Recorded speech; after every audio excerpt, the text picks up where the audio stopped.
Today, I'm revealing my top 10 buy low trade targets. Don't miss out on these sneaky picks that can take your team to the next level and crush your league. Let's go and win some leagues. G'day, guys. I'm D-Mac from NBA Fantasy Bible here on the Believe in Fantasy Basketball Network.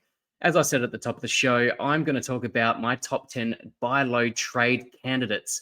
Some of these are pretty obvious, very much underperforming players at the moment. It's only been 2 weeks, so a lot of knee-jerk reactions. I'm getting a lot of questions on Twitter about some guys and dropping some guys, and that just indicates to me that a lot of these guys are buy lows, or you could perhaps even get them off the waiver wire. Okay, top 10 buy lows. But before we get into my top 10 buy lows, I'll take you through the top 10 most traded players on Yahoo. So it's what you guys are doing, but it's also what you're seeing in your leagues as well. Some of these I will talk about and touch on today. However, a lot of these are also sell highs. Check that show out as well. I'll do that very shortly, but I'll take you through the buy lows first. Starting with number 1, Desmond Bane. Spoiler alert, I will be taking you through Desmond Bane, some of his numbers. He is a buy low and a top 10 buy low, in my opinion. I wasn't really high on him coming into this season. However, he is very much underperforming at the moment, so he's definitely on the buy low target list. Number 2, VJ Edgecombe, definitely a sell high. I won't go into too much detail, but Paul George still needs to return. Joel Embiid is ramping up minutes and usage as well. VJ's been outstanding, and by no means are you going to undersell him. But if you can get yourself a top 50, top 60 type of guy, I would do so right now. Number 3 is Jaylen Brown. We know about the deficiencies in 9-cat. However, he's putting up some fantastic popcorn numbers. He's a sell high. Number 4, Stephon Castle. We saw Dylan Harper unfortunately go down. It looks like he may miss some time with a calf issue. That should help Stephon Castle. However, De'Aaron Fox is due to return fairly shortly for the Spurs. So people perhaps are getting ahead of that, but I still think that Stephon Castle will still have some nice value while Dylan Harper is out. Domantas Sabonis is number 5. He's started out the season pretty slowly, but coming back really nicely, putting up some fantastic numbers at the moment. Number 6 is Josh Hart. He was widely dropped. I think I may have even dropped him in one of my leagues, but he put up a much better performance last night. I don't think he's necessarily a must-hold. However, people are still trading for him and trading him away. So that is interesting to say the least. Number 7, Drew Holiday. He has had a bit of a renaissance in his older years, but he's really leading that Trailblazers team with aplomb. He's been fantastic. So perhaps people are getting ahead of the game in terms of Scoot Henderson returning fairly shortly. So Drew Holiday may lose some value there once Scoot does return. Number 8, Pascal Siakam. He's been dominating points leagues, has been hurting you in category leagues. However, Indiana Pacers season is sort of going downhill. They had a bit of a surprising win the other day. However, I would be looking to sell high, particularly in those points league situations. A bit tougher to sell high in a category league, but you should be able to convince someone to do so, because I do have grave fears for the Indiana Pacers moving forward. Number 9 is Amen Thompson. Yes, another spoiler alert. We will talk about Amen Thompson very shortly in our buy lows list. And number 10, to round out the top 10, is Bam Adebayo. Now, getting into my top 10, starting with Derrick White. Pretty obvious one. He's putting up good numbers except for the shooting. Now, the field goal percentage is really, really hurting him. 30.8% from the field. Free throws are great. The threes are fine. The threes will come up as soon as he starts hitting those shots, and I think that that's something that he can turn around relatively easy. The points are obviously low because he's not able to hit from the field, but everything else seems to be pretty on par with what we expect of Derrick White. The minutes are good. The usage is good. The stocks are fantastic. Turnovers as well is nice and low. 9-cat 91st, 9-cat -1 49th, obviously taking away the poor field goal percentage. And in a points league, 66. I think you can be much better than this. So this is the time to strike. Go and get yourself some Derrick White. Next one, his teammate Payton Pritchard. Similar situation, just can't buy a shot at the moment. The field goal percentage, just like Derrick White, is in the low 40s. That's going to come up, but we're not seeing the three-pointers that we're used to seeing from Payton Pritchard. We saw over 3 three-pointers per game last season as a sixth man for the Celtics.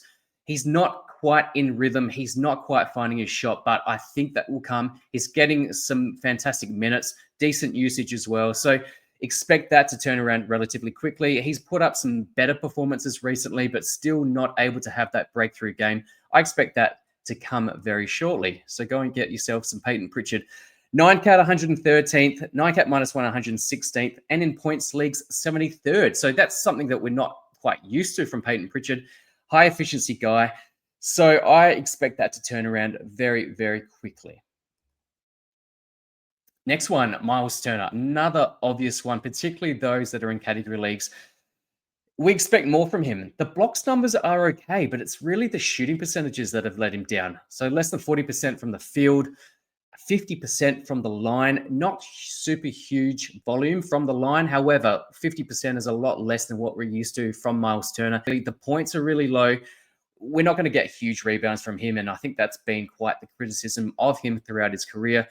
But I think the steals can come up as well. So it's the points, it's the shooting efficiency, and it's the steals that can turn around very quickly. I expect him to do so.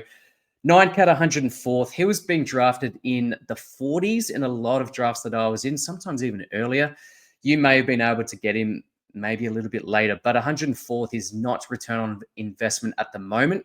So for those of you that do have Myles Turner, hold him. Don't be worried. He's going to turn things around. But those that want to get Myles Turner on their roster, now is the time to strike because, like I said, I think he turns things around very quickly. Next one, Trey Murphy III. Now, he was one of my guys coming into this season. He talked himself up as an all-star this season. So I love the brashness or confidence of Trey Murphy, but it's the Pelicans. They are really struggling. They're looking, I'll say, pathetic. They're looking terrible at the moment. Zion is looking subpar, even though it's skinny Zion is just not the same Pelicans. And Trey Murphy has probably contributed to that as well. So subpar shooting from Trey Murphy, 39.2% from the field. We expect his free throws to be up there. So you can see there on the screen, free throws are fine. The threes will come up as well once that field goal percentage does come up. Same with the points as well. Rebounds are fine. The assists are fine. The steals are fine, but it's purely around hitting his shot. And again, we saw it in the last game. He somewhat turned things around in that game. He's still my guy. I have high confidence in him, but it's just not looking good for the Pelicans. Still a buy low in my opinion. 9 cat ranking at the moment of 72nd, -1, 71st, and in points league 75th. So I expect a top 50 ranking come end of season in pretty much all of those fantasy formats. So go and get yourself some Trey Murphy III.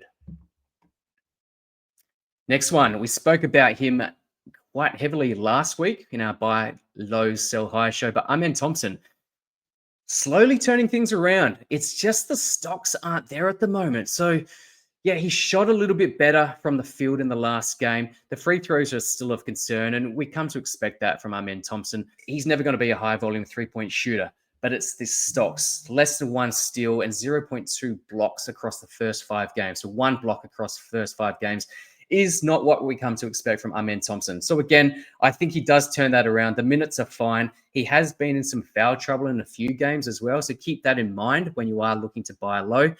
The 9 cat ranking is atrocious, same as the 9 cat -1. It's outside the top 200. And in points leagues, you can see a dramatic difference there, but 77th, where it doesn't take into account the free throw percentage, and it doesn't really rely that much on the steals and the blocks. So in the category formats, obviously we're looking for him to turn things around in the steals and in the blocks.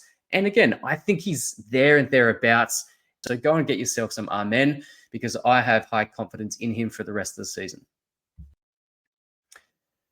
Desmond Bane. Now, he's just shooting terribly. Things aren't quite working for him at the Magic at the moment. But again, similar to what I've said with every single one of the other buy lows that I've mentioned tonight, I think he's got the pedigree. He can turn things around. It's just the shooting that's let him down. The steals, the lack of steals, he's never going to be a super high steals guy, but 0.4 is a lot less than what we want from Desmond Bane. He's still finding his feet. It's only been 7 games, so I think that the season is long. Just keep that in mind. This is not a sprint, guys. This is a marathon. So 7 games in. The Magic are doing okay. Paolo Banchero has definitely turned things around from this time last week when we spoke about him as a buy low, and I'm hoping that the same thing happens with Desmond Bane as well. So 190th in 9 cat, 204th in 9 cat -1, and 138th in points. That's very much reflective again of the poor field goal percentage and just the lack of steals and blocks as well. So Desmond Bane, buy low on Baney. Guys, are you looking to dominate your league? Well, go to sportswizard.com, the ultimate fantasy sports edge. It's totally free to sign up. I did so myself this morning. But if you want the real magic, unlock all of the league winning features and use promo code Robin for 10% off and start winning today. That's sportswzrd.com. Go and check it out, guys. Jaren Jackson Jr. did have that one fantastic game where he had 5 or 6 blocks. But apart from that game, we just haven't seen the blocks come to fruition. And that's something that, again, I think he turns around. There's enough history, enough evidence of years gone by where he does turn that around. Obviously, the Grizzlies are just playing at a subpar level. Ja Morant seems disengaged, and we'll take you through Ja Morant as a buy low very shortly. And I think that's reflective of their overall play. Jaren Jackson also at times looks disengaged as well. But again, we've seen this in the past, and teams tend to turn things around fairly quickly, the majority of the time anyway. These guys have been together for quite some time, so I expect JJJ to turn it around. When they do start getting troops back into the team, Zach Edey, I think will help JJJ, some of the guards as well. Scottie Pippen Jr., Ty Jerome, that they're going to help not just JJJ in performing at a higher level, but just the general feel and the vibe around the Grizzlies at the moment. So, yeah, they are losing at the moment. Ja Morant was out for a game. Again, we'll go through that very shortly. But again, JJJ and Ja Morant, I think they turn things around. I don't know how quickly, but come end of season, I think they're guys that you want to have. Speaking of JJJ, here we go. Ja Morant suspended for 1 game, so that's now passed. That was a team suspension. Whether or not he is disengaged, we don't really know. There's a lot of trade rumors around Ja Morant, but we've probably seen that a fair bit. Obviously, there's been a few off-court incidents over the last few years. But again, similar to JJJ, I think there's enough history to suggest that when he is healthy, Ja Morant can put up some nice numbers. And you look at those category league rankings, even the points league rankings, they're okay. They're not disastrous, but the fact that you can buy low is probably just the doubt in the managers that do have him on their team. Maybe there's some doubt around where he may end up, whether or not there's going to be more suspensions coming. And I think you play on that. I think you utilize that situation and go and get yourself some Ja, because I think he's going to help you. He's going to put up some fantastic numbers, particularly while Ty Jerome's out, Scottie Pippen Jr.'s out. Cedric Howard has looked really nice. However, Ja Morant is still the star of the show, and I expect him to turn it around. I like Ja Morant as a buy low candidate. Let me know if you do as well. Was the Rookie of the Year favorite, but I don't know what the odds are at the moment, but Cooper Flagg has been very disappointing to say the least. He's playing out of position. Jason Kidd wants to play him at point guard. I just don't think that suits his game. So I know that Kyrie is on the mend.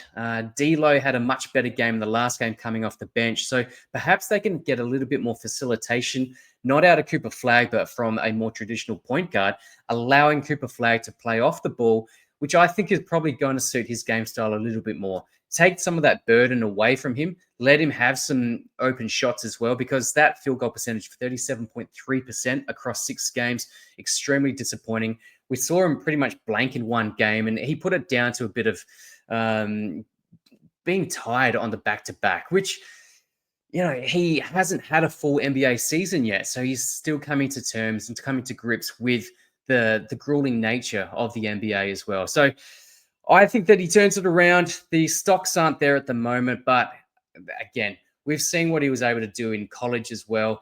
I think he's got the stat set, and you've seen how good he can be. I know it's summer league, I know it's in college, but I think he can translate that across to the NBA. I just think he needs to play more his position. Once that does happen, I do expect that to happen from Jason Kidd at some stage. This seems a bit experimental at this stage, but I think he can turn things around very quickly. The minutes are still there. The usage is fine. It's just the shooting at the moment that's really let him down. The threes aren't there. But I think he can be a top 50 guy. I came into this season really liking where I was taking Cooper Flagg. I don't have enough of him. And if if you're feeling the same, I would go and buy low for Cooper Flagg. And to round out the top 10 of my buy low candidates, Shaedon Sharpe. Disappointing. Again, there's a bit of a common theme here, but it's just disappointing shooting. Just 35% from the field is not going to cut it. 215th in 9-cat, 157th in 9-cat -1. Again, taking away that 35%. Extremely bad shooting from the field. But the peripheral stats are actually pretty decent. 1.3 steals per game from Shaedon Sharpe. He also did leave a game early because he's had a little bit of discomfort in his body as well. So keep an eye out for that. His minutes have been somewhat low, but I think he can build up. He'll ramp that up once he gets fully healthy as well. Once that shot starts to drop, I think a top 100 season should be within reach for Shaedon Sharpe. I'd be buying low.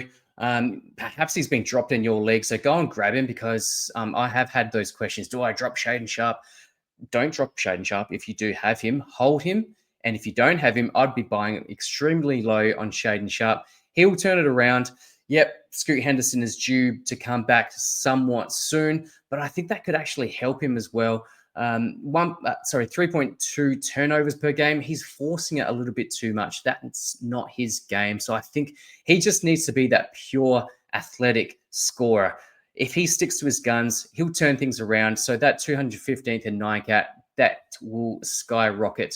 So buy low on Shaedon Sharpe. That's my top 10 buy low candidates, guys. Let me know what you think of those top 10. If you have any others, put them down in the comments. Let me know. If you've executed a classic buy low and sell high, I want to know about it because I find these extremely interesting because I want to be able to apply it to my leagues as well. Don't forget to like and subscribe. Find me at NBA Fantasy Bible on Twitter as well as on YouTube. Subscribe to Believe in Fantasy as well. Don't forget to check out believeinfantasy.com and don't forget to check out sportswizard.com as well. Thanks, guys, and until next time, catch ya.